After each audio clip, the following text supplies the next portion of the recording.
working? Okay. So I'm going to get straight to the point here. What is change? Now, I know it's a kind of like a trite topic, but before you start sitting back in your seats, I know the seats are comfortable, what if I tell you this concept was more complicated than it seems? Is there really a way to define it? Well, psychologists may say that it's a signal of attack detected by the amygdala. Your friends and family may say it's a new stage in life to cope with. And scientists may say it's a fluctuation that will affect a series of subsequent factors, blah, blah, blah, blah, blah, blah. But before I share my thoughts, because the interpretation is different for everyone, I have a few questions for you.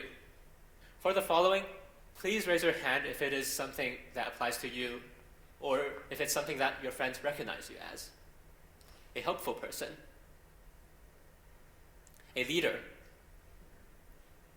Someone who would not dance at a ball. A trustworthy person.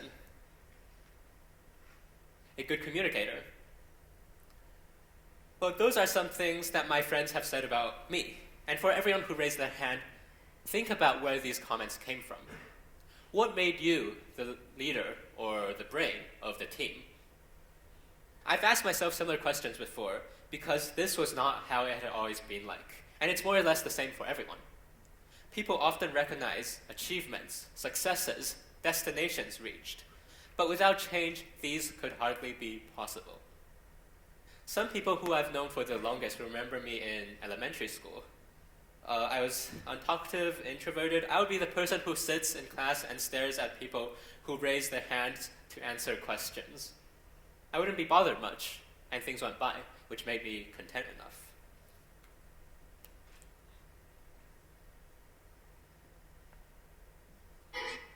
Sorry. As I moved into middle school, there came a change. And you've probably seen that already. You probably got a sneak peek into that already. But this change was probably one of the most significant changes I've ever experienced. Because the boredom and dissatisfaction that accumulated in grade 5 equipped me with some rebelliousness. And I noticed some differences that I was not quite so adapted to. So I saw an opportunity to run for the student council, partly because people in my grade were complaining, but also partly to fit in. I was also ambivalent. I questioned myself, why should I be the one who steps forward? It's kind of like hovering on the rim of a diving board when abruptly your friends sneak in behind you and give you a push. I was still thinking, well, what trouble did I get myself in when presenting my election speech to everyone? But in the end, I did not regret it. Because that was the time when I grasped the steering wheel and proactively changed the course of my life. Now, in my speech, I said, I have a dream that one day, the middle school and high school will have a playground just like a ES. I have a dream that one day, the students will not be judged by their popularity or by their age. Instead, they will be seen on their strengths, or their enthusiasm and their commitment. So that was in sixth grade. This is the playground today. But in fact, 4 years ago, it was just covered by grass, bamboo, and pavement leading to the middle school building. I alone did not make the playground a reality for the students. But that's something to acknowledge. However, I think my words created a wave of change, and collectively, we made it happen. Momentum builds up. When I was like 8, I saw a YouTube video about when you struggle to wake up in the mornings, force yourself to stand up and you'll be more energized. Now, maybe if you're becoming tired in your seats right now, that's something you could do too. But believe me, that lesson, it's still stuck in my head today. Because I think there's a valuable lesson we can infer. Whether it's learning how to ride a bike or facing any challenge in life, all you need is to take the first step. Once you start, there's no going back. Moving on to high school, I was nostalgic, probably a feeling everyone has experienced before. But on top of that, there were some things in this new environment that I construed as unjust or even discriminatory. The upcoming grade 9 students were disparaged prevented from running for the student council executive body, and impeded from gaining equal opportunities as others. The drastic change created a slump in my life because service learning was such a big part of my school career before that. And I often think that if academics shaped my knowledge, service and advocacy shaped who I am. Oh, it's not working again. Everyone has experienced dark times, and everyone comes out of them differently. There were days when I just wanted to put everything down, to live passively and be satisfied with the present. It was also one of the darkest periods of COVID. We were constantly on the verge of lockdown and virtually losing everything we had anticipated. But a force within told me not to conform to this oppressing hand.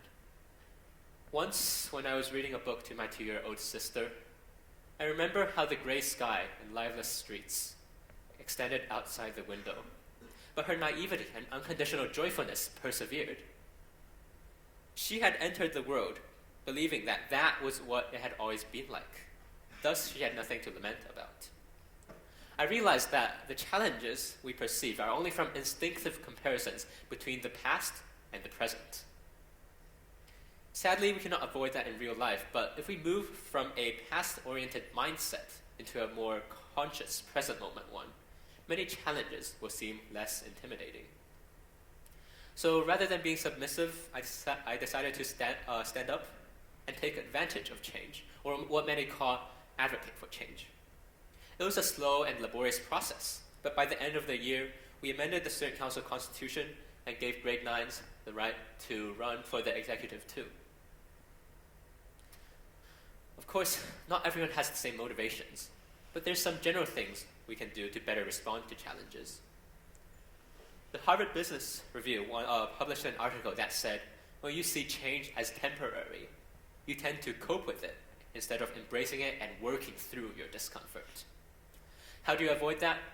Now for a second, I would like everyone to put away their devices, set aside any other thoughts, and close your eyes. Leave the laptop open though, Jeremy. Yeah, but close your eyes. I have a challenge for you tonight. In whatever way you like, celebrate today as if it were a festival.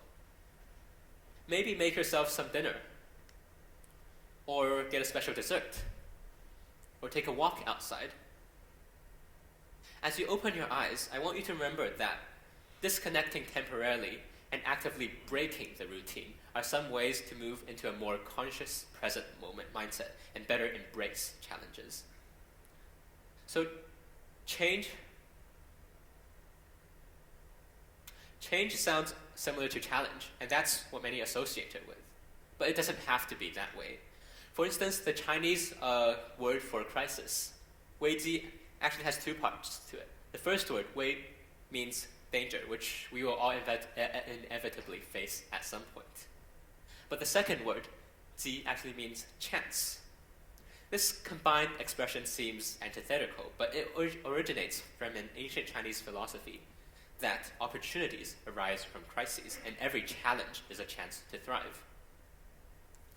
I had an English teacher who taught me for 3 consecutive years, and for 3 consecutive years, she had encouraged me to join this TEDx club, which I had then kindly refused. Yet after she left WAB last year, I had this sudden rush of motivation to have a go at this, not only for her, but also as an opportunity for myself to reflect on the path I have traveled. If you ask me what changes now, well, change is an opportunity. It's an inevitable yet valuable part of our journeys.